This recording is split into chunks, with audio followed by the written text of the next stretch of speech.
Good evening, Rhinebeck middle and high school parents, and any of our students that are watching. Tonight's presentation is going to go over some of the changes that we're making and some of the things that we're keeping the same as we re-enter all of our students back into school. First, let's just revisit the dates. So Daniel Warren is already in March 1st. Effie Bellows, they're coming in on March 22nd. Middle school is due in on Tuesday, April 6th. So that's right after spring break. That's a Tuesday because we have the Monday off.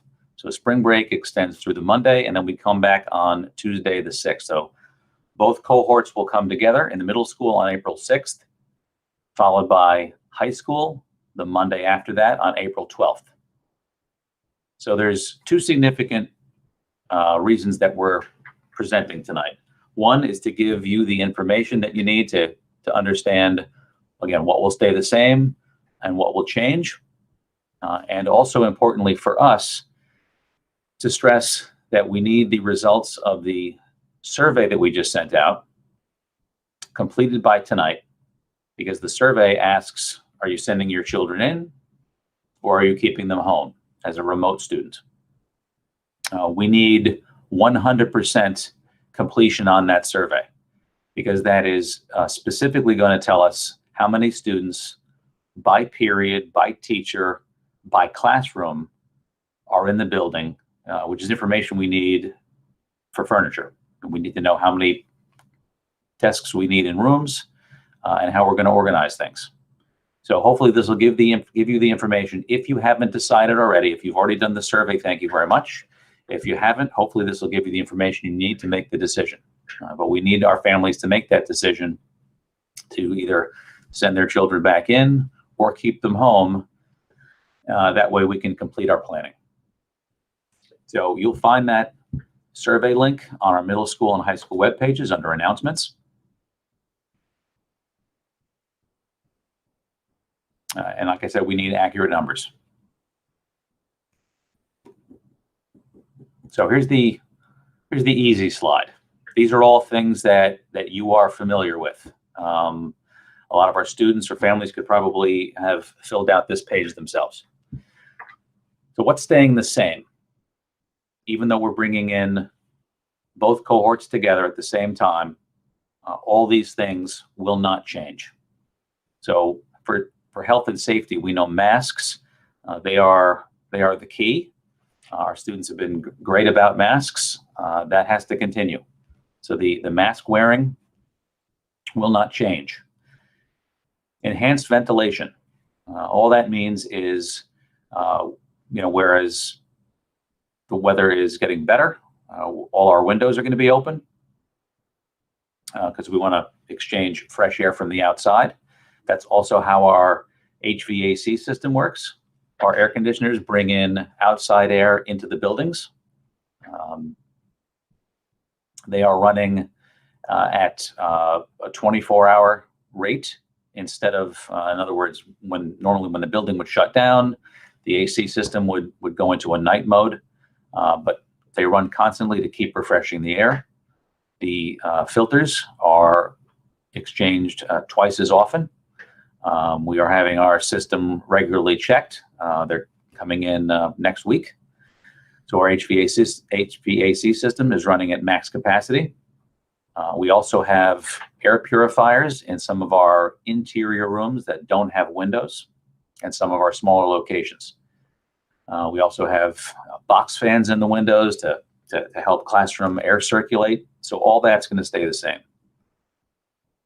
Contact tracing protocols. Contact tracing is that miserable process that some of you may have experienced that ends up in a quarantine. So if we get a notification of a positive case, we go through our contact tracing protocol and we look at each room that student or staff member may have been in, who they may have been in contact with, and whether or not they need to quarantine. So that continues. Bathroom procedures, we limit the number of students that are in the bathrooms, and we actually have staff members in the hallways on duty checking to make sure that that happens. Our morning entry process, if you've dropped one of your children off, you see the long lines, particularly at the middle school. So the temporal scans, the temperature checks, which usually follow the health screener. We ask the kids to show us your green screen, so they take that before they get here or while they're online. That all continues. And we use separate entrances to make sure the kids aren't all coming in one spot. Restricted access to the building. Unfortunately, this has been one of the real disappointing things about what makes a school a lively place. Our library is closed. We don't let the students hang out after schools unless there's a specially scheduled activity. And if you have let's say a high school student that does not have a first period class, for example, they can't come in until second period because we really don't have the capacity to have kids hanging around anymore. Our school schedules. So the bell schedule is going to remain the same as it is right now. Okay, so we're maintaining the teacher planning period, and that's been critical because this new style of instruction requires teachers to assign and correct things remotely, which takes longer. To prepare remotely takes longer. And the communications requirements have gone up. So there are a lot more emails, both from students and from parents. So that teacher time has been critical. So the bell schedule is going to remain the same through June. Our optional remote plan for families that are not comfortable with sending their children back in, that remains the same. So again, we go back to that really critical survey. We need to know who's going to be in, who's going to be out. Staggered dismissal for middle school. It's only 4 minutes, but our 6th grade gets out a little bit earlier, followed by grade 7, followed by grade 8. That helps with getting them off the front lawn and certainly helps with traffic. Open campus lunch for 11th and 12th graders, so they may go out. And then a full remote emergency plan. If you think back to October, for example, when we had to close some of our grades and the middle school was closed for a week. I don't think it would get to that, but we certainly know how to do hybrid. We certainly know how to do synchronous instruction. So if community numbers spiked and we had to close for a short period of time, we would certainly do that. As far as teaching and learning, all students have been issued a district Chromebook. They're going to get to keep that for the remainder of the year. And we're going to be using outdoor spaces as much as possible. The benefit of the outdoor space, obviously, is it lets us spread out. And that's you can't get better ventilation than that. There are some drawbacks, particularly with regards to Wi-Fi range from our building. Sometimes the audio might degrade if you're learning from home, and that's a trade-off of using the outdoor space. And then, unfortunately, activities like athletics and extracurriculars have been impacted. Our students do not use lockers in here. That will continue. Same thing with athletics. And for senior parking, it's first come, first served because of limited space.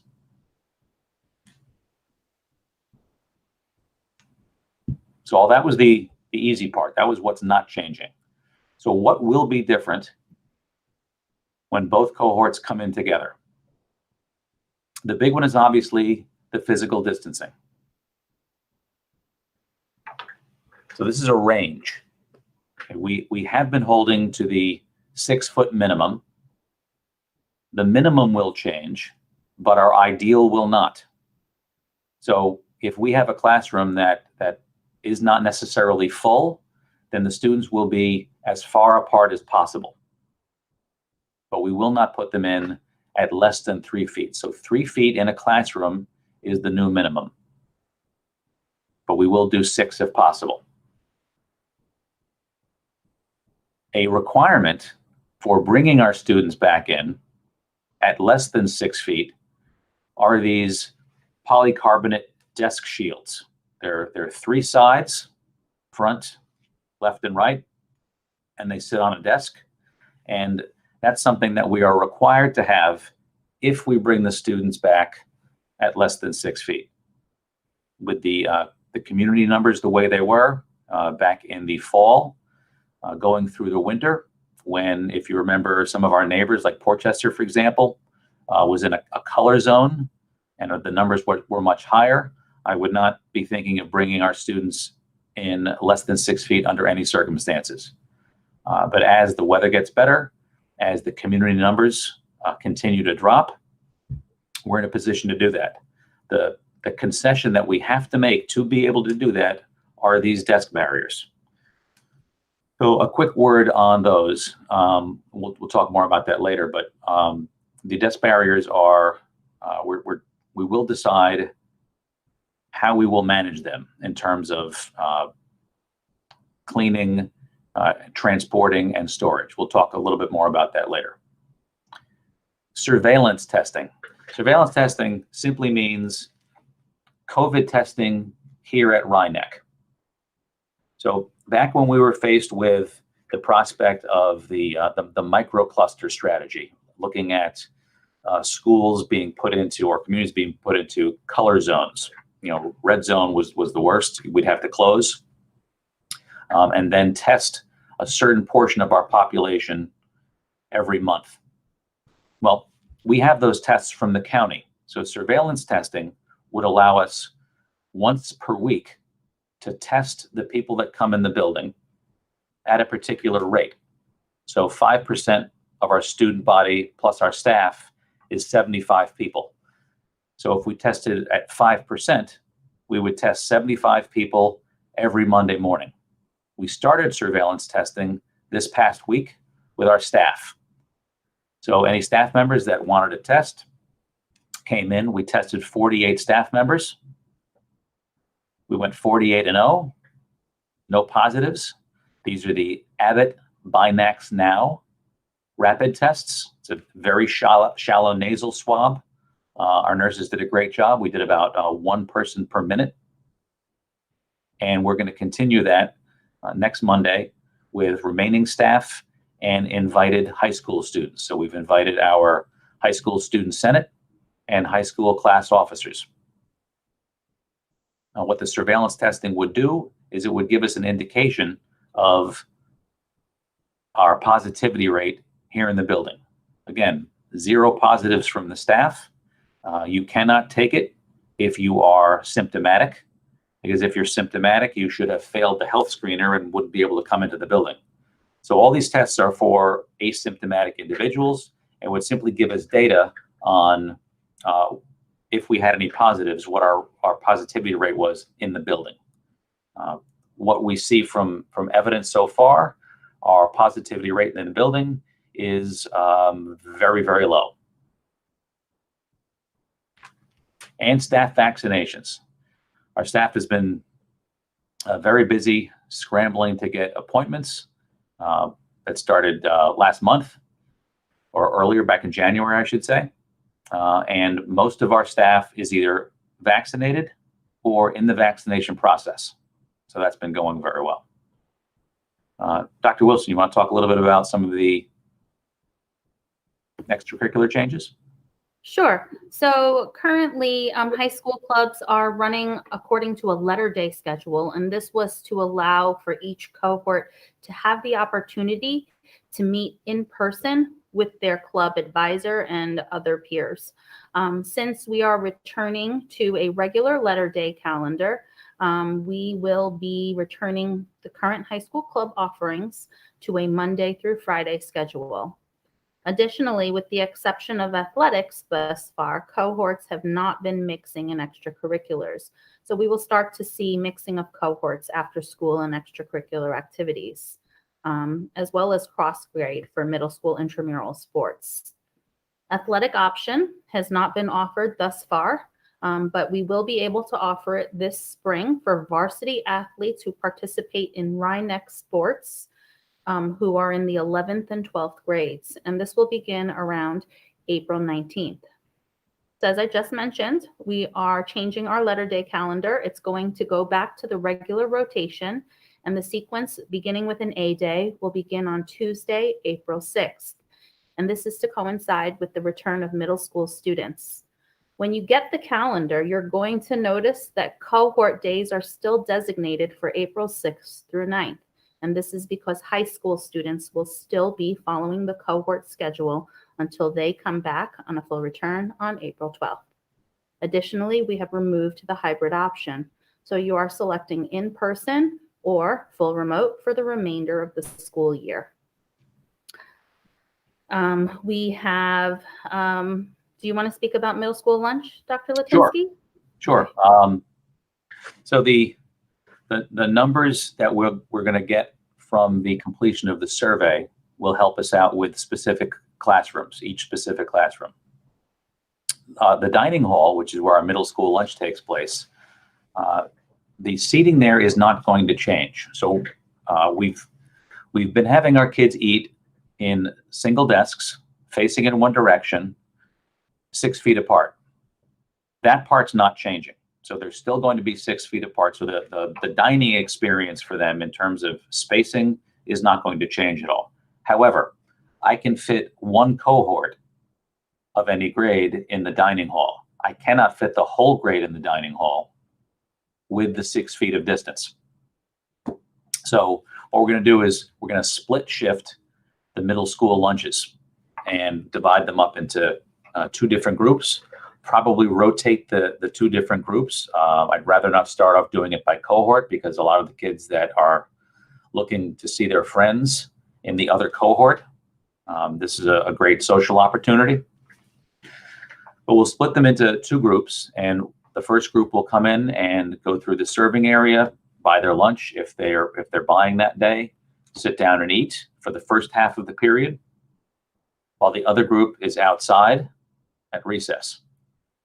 Halfway through, we would then switch the groups. So we have one group eating and one group outside. Inclement weather, that's a factor. If you're familiar with our building, you know that our gymnasium is a decent distance from our main building. So if it's real inclement weather, like real heavy rain, that we so much so that we don't want to send our kids walking through it out to the gymnasium, we have what we call a rainy day PE and health schedule. So when it's that bad, the PE and health teachers, they make the trip, they come in here, and we split the kids up into classrooms, and we do PE and health that way. So it does happen. So for middle school lunch, what we would probably do is have the middle school students in the eating group go into the dining hall to eat. And instead of going out to recess, the recess group would, like the PE and health schedule, they would stay in classrooms and then switch halfway through the period.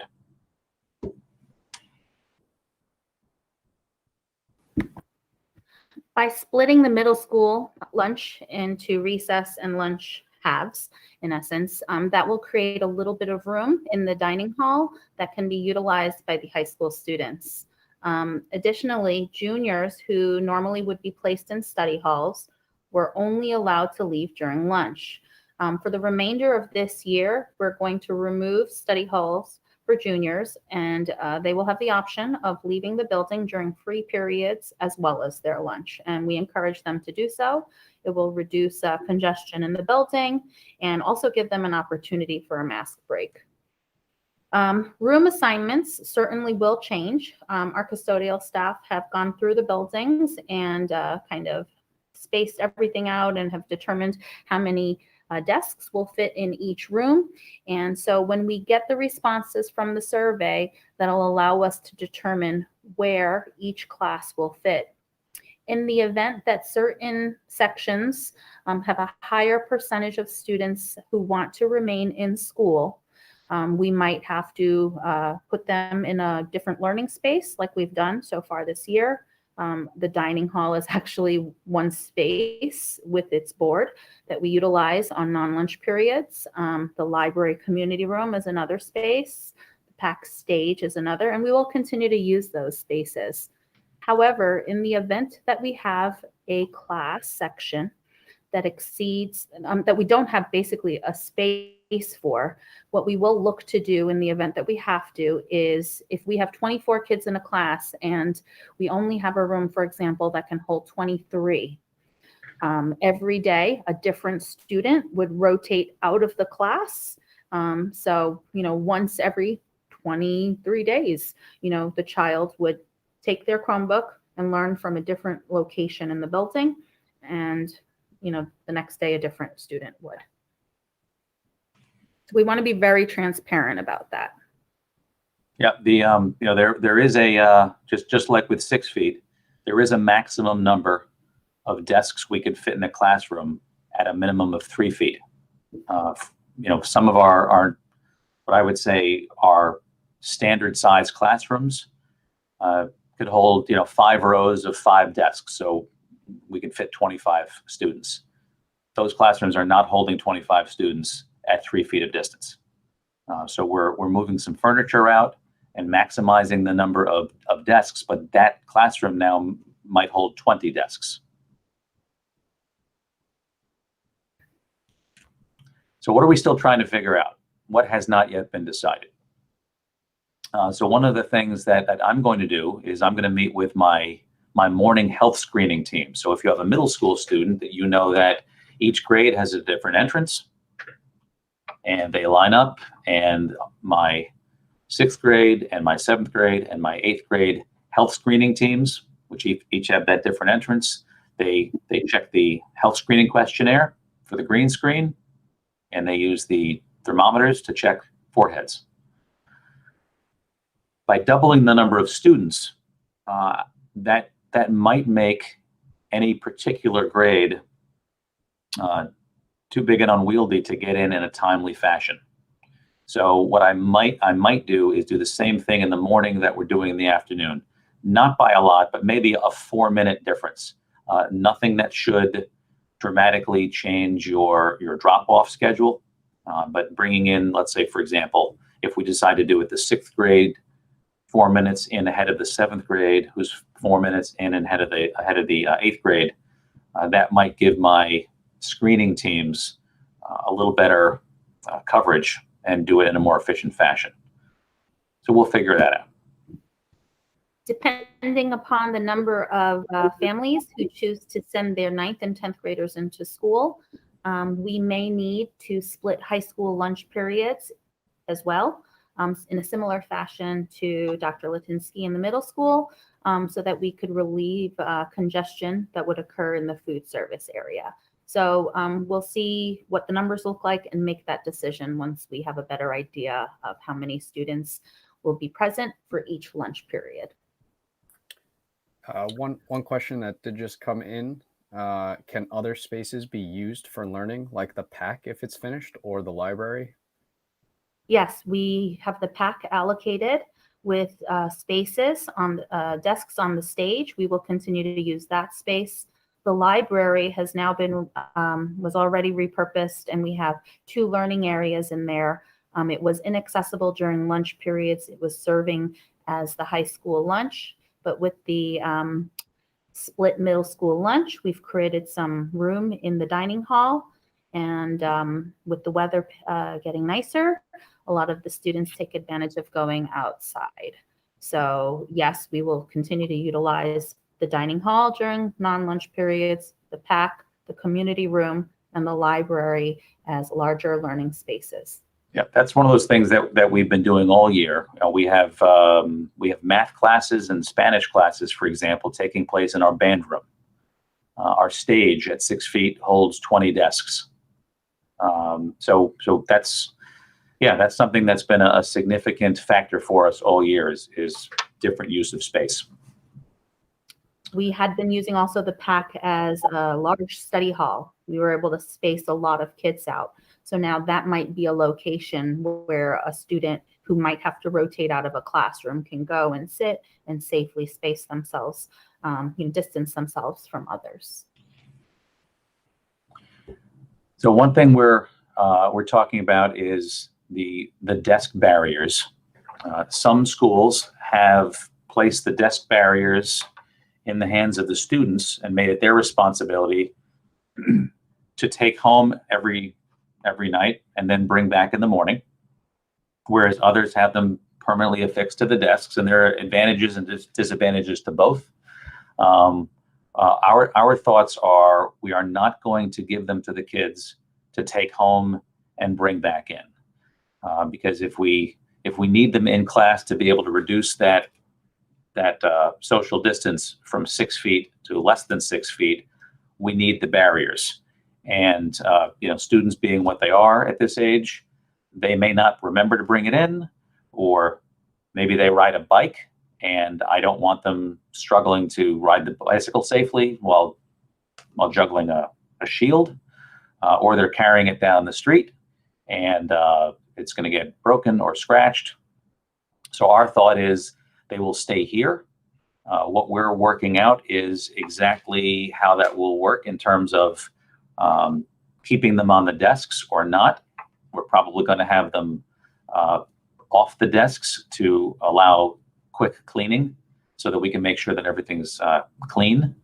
So we'll come up with some system where the students will come in, be able to get their barrier and take it with them during the day, but then leave it here at night. Because if we got one barrier per desk as opposed to one barrier per student, that's a much greater number. And then you have those barriers up on top of desks. There's airflow to consider, there's cleaning to consider. So we're working on the specifics of that.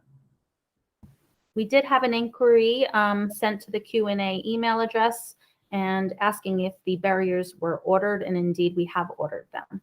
They're about 24 inches high for the high school students, and they basically look like a plastic trifold.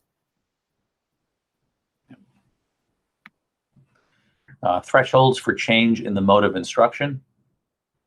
In other words, going from in-person to remote. Yes, that's something that we have a very close connection with the Department of Health. Dr. Ferraro and the other superintendents work closely with the county. So again, I said sadly we're veterans of hybrid and fully synchronous remote instruction. So if that has to happen, obviously we would notify families and send the kids home for some sort of temporary, hopefully short duration. Testing. I'll talk about 3 through 8 testing, and then Dr. Wilson can finish with Regents exams. So the testing that we do here in our New York public school is because of requirements from New York State. And a lot of those have to do with federal requirements. So the federal government says that we have to test. New York State and a lot of other states approached the federal government and said, listen, under the circumstances, can we not test? And the federal government said, no, you have to test. So they denied the blanket waiver of getting rid of the tests.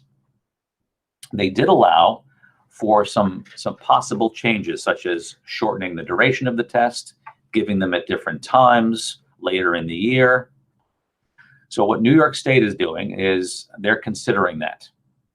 As of right now today, the 3 through 8 ELA and math tests that FE Bellows and middle school students take this year, they're scheduled for April ELA and May for the math. They're still on schedule.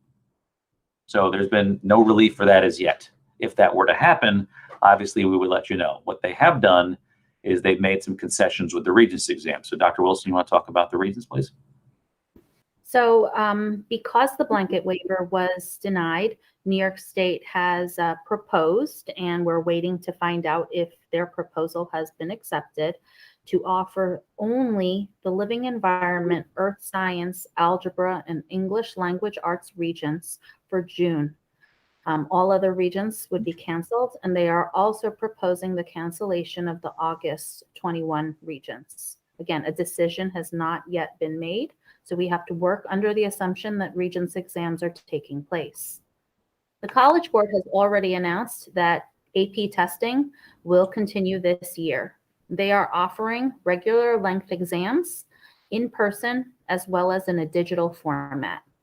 After reviewing all of the information that was shared by the College Board and speaking with our advanced placement teachers and speaking with some of the students in the classes, they tend to favor the in-person exams as they do set the student up for the best with the best chance for success. So we are encouraging in-person exams, and that's the schedule that we have created.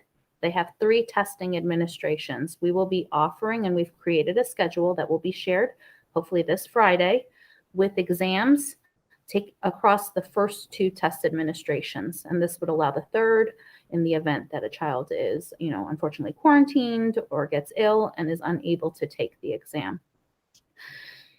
The digital format exam will be offered as an option for those students who select the remote plan in this survey that we're asking you to complete by this evening. There are drawbacks, and you can read more about it in the letter that will be going out, but the students can't go back on previously answered questions. They have to have all sorts of software installed on their computer. You have to have a camera on the computer. There's a lot of complications internationally for test security. The exams are being offered at noon for the morning exam and 4 p.m. for the evening exam. So this is why we're really encouraging the in-person exams, and that's the schedule that we've created. The kids are used to the traditional format. However, all of this testing needs space to occur. So depending upon what the final decisions are, we may need to make changes to modes of instruction in the high school during exam periods so that we can create the space for the testing to take place. So again, that has not yet been decided, and it will depend upon the numbers.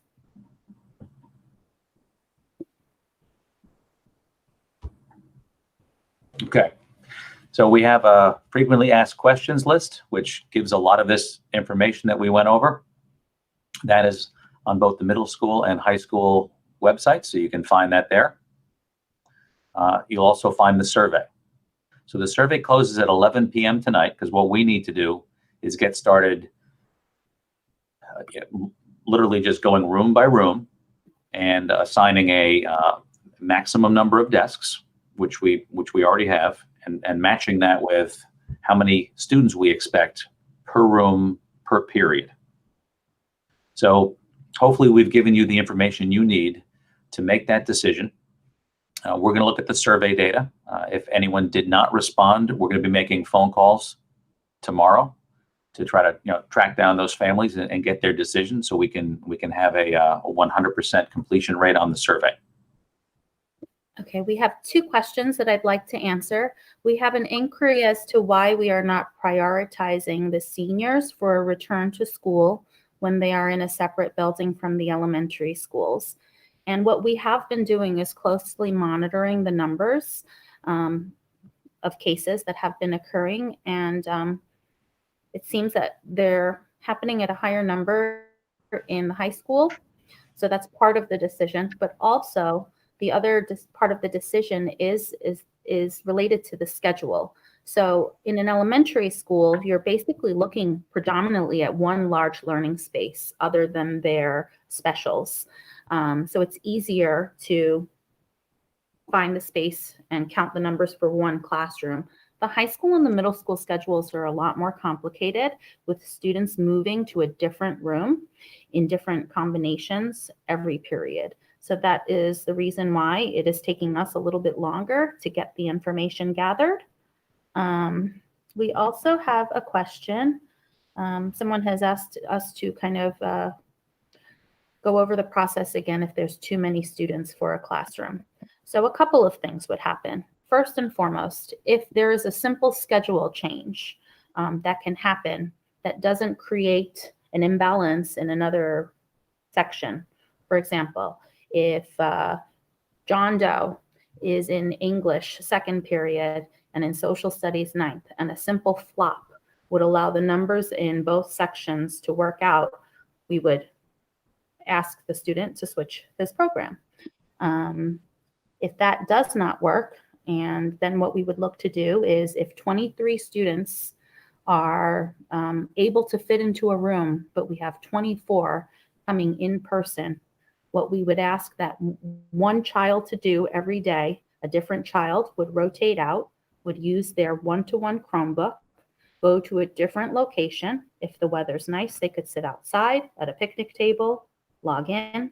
If we could also assign them to another empty classroom, the PAC, the library, if there's not a class there, and they sit there, they join the class remotely with their earbuds, and then the following period, if they're able to go to their regular class and there's room for them, they just go. And then, so basically in that one period, a different student would rotate out every day. And there are about 57, maybe, school days starting with April 6th. So if there's 20 students in a classroom and we have to rotate one out, you'd only be the student sitting in the library that period, 2 or 3 times. Dr. Wilson, we have another question. Okay. What will the kids be doing in school after AP exams are completed with no internships? Why should the kids risk exposure at school?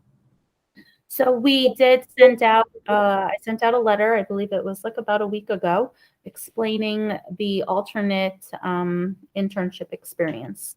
So while we do understand that there is a risk associated with sending your child to school, they have come up with an interdisciplinary project for English and social studies. The students will be assigned a faculty mentor, and then they have certain required tasks as well as tasks that they're going to choose from a menu. And so they will have the support, should they need it, to complete those tasks in school. And then in the March meeting, we're going to be meeting with the remaining senior teachers to see if there is an interdisciplinary project that we can come up with for science and math. At the end of the day, senior internship is still an academic experience. We're required to have them here, and they're getting a grade for it. So, that is why they have to be here. We'll make it as fun as possible, though. Okay. So again, hopefully we've given you the information you need to make your final decision. Okay. So if you have not done so, please complete that survey. I do want to say that our kids have been champions throughout this, and they've done a great job. I want to thank our parent community for all the little things that you've had to do, whether it's education at home or anything else associated with this. And then, of course, our staff. If you look at the changes that have been outlined tonight, they've been rolling with the punches all year. This is another change, and we're going to keep at it, and we're going to get our kids out of here safely and successfully at the end of June. So thank you all very much, and have a good night. And make sure you look at the FAQ.